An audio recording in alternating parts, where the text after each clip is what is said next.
Hola, mi nombre es Silvia Benavides y en este momento vamos a hablar sobre las patologías en las funciones ejecutivas. Primero hablaremos sobre los lóbulos frontales, que se consideran son la sede de las funciones cognitivas superiores. En el ser humano, los lóbulos frontales abarcan todo el tejido cortical anterior a la cisura de Rolando, comprendiendo aproximadamente el 20% de todo el neocórtex.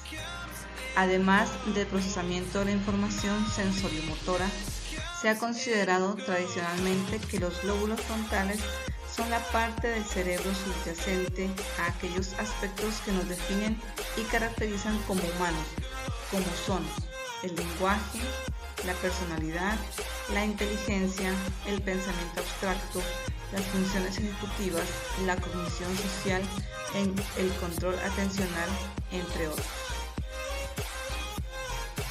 En la imagen tenemos la representación de las diferentes áreas que componen la corteza frontal. Están el área dorsolateral, área motora suplementaria y corteza premotora, la corteza motora primaria, el área orbitofrontal, el área de Broca y la cisura central.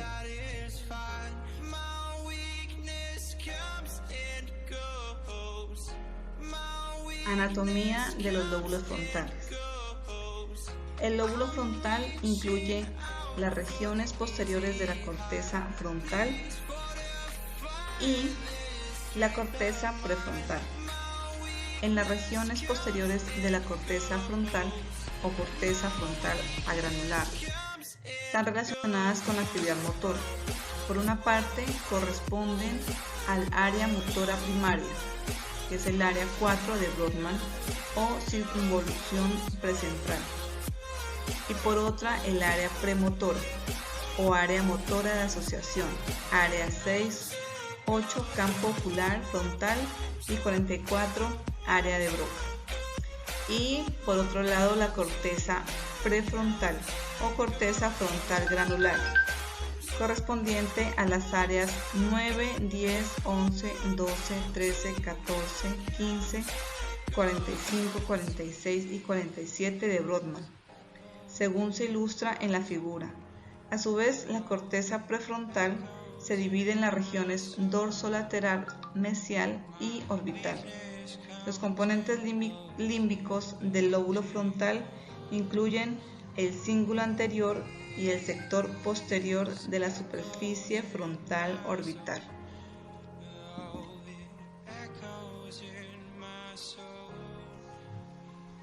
El término de función ejecutiva es un término amplio que incluye aspectos como la capacidad de filtrar la interferencia, el control de las conductas dirigidas a una meta, la habilidad de anticipar las consecuencias de la conducta y la flexibilidad mental.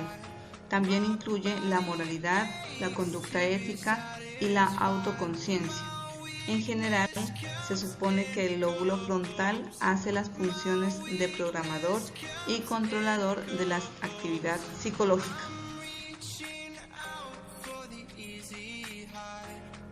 Como por ejemplo en el caso de Phineas Gage, es clásico en la literatura científica y ha logrado que la patología de los lóbulos frontales sea sinónimo del síndrome disejecutivo. Harlow, en 1868, describió el caso de quien era un capataz muy serio y responsable que trabajaba en una compañía de ferrocarriles. Gage sufrió un accidente trágico mientras colocaba explosivos en la línea de ferrocarril, pues una barra de acero atravesó su lóbulo frontal. Con todo logró sobrevivir. Para Harlow, Gage ya no era el mismo, y sus compañeros de trabajo lamentan su conducta grosera, irascible e irresponsable. Hace poco se hizo una reconstrucción de la trayectoria de la barra por medio de imágenes computarizadas y se confirmó que la lesión había afectado ambos lóbulos frontales, en particular la corteza orbitofrontal. Es interesante hacer notar que según el informe de Harlow, las funciones motoras y sensoriales, además de varias habilidades cognitivas como la memoria y el lenguaje, permanecieron intactas engaged, pero su personalidad sufrió cambios dramáticos. Patologías de la corteza prefrontal. La corteza prefrontal y sus diversas regiones, dorsolateral, orbitofrontal y medial, están conectadas con diversas estructuras subcorticales, formando circuitos frontosubcorticales. Esto explicaría que los síntomas que provoca una lesión frontal sean distintos según la región o circuito afectado. Para Fuster, 2002, la función fundamental del córtex prefrontal es la de organizar temporalmente las acciones que están dirigidas a alcanzar una meta, bien se trate de una meta biológica o cognitiva, movimientos corporales, oculares, conducta emocional, rendimiento intelectual, habla o razonamiento.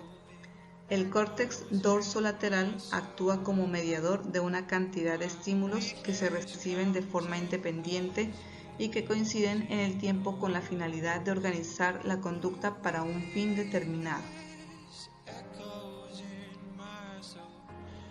La corteza orbitofrontal es la región del lóbulo frontal del cerebro relacionada con el procesamiento cognitivo de la toma de decisiones. Para Damasio, 1994, el papel inhibitorio del córtex orbitofrontal se extiende al control emocional. Este autor considera que los cambios de conducta que se producen tras una lesión en el córtex orbital reflejan una imposibilidad de implicar el procesamiento de las emociones en la respuesta a situaciones complejas.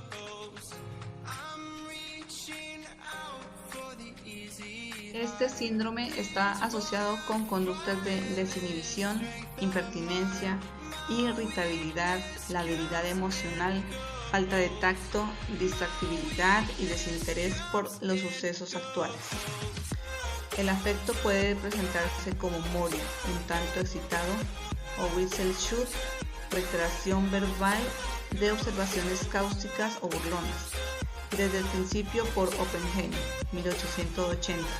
El paciente es incapaz de responder a convenciones sociales y está controlado por los estímulos inmediatos.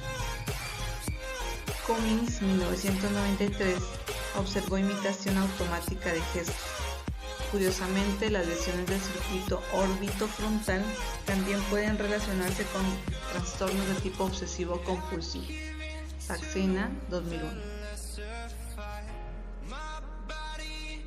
Corteza dorsolateral. El córtex prefrontal dorsolateral tiene un papel fundamental en la organización y secuenciación de la información y contribuye, por lo tanto, a su almacenamiento. Los pacientes con lesiones en esta área presentan una alteración desproporcionada en la capacidad de retención con relación a la capacidad de reconocimiento. La combinación de déficits de planificación, organización y contextualización propios de la lesión dorsolateral puede explicar en parte esta diferencia en los resultados de las pruebas de memoria. Las pistas de organización semántica, por ejemplo, contribuyen a mejorar el recuerdo. Es frecuente valorar la memoria verbal utilizando listas de palabras que se repiten varias veces al paciente para luego, pasados unos minutos, valorar el recuerdo a largo plazo de las palabras.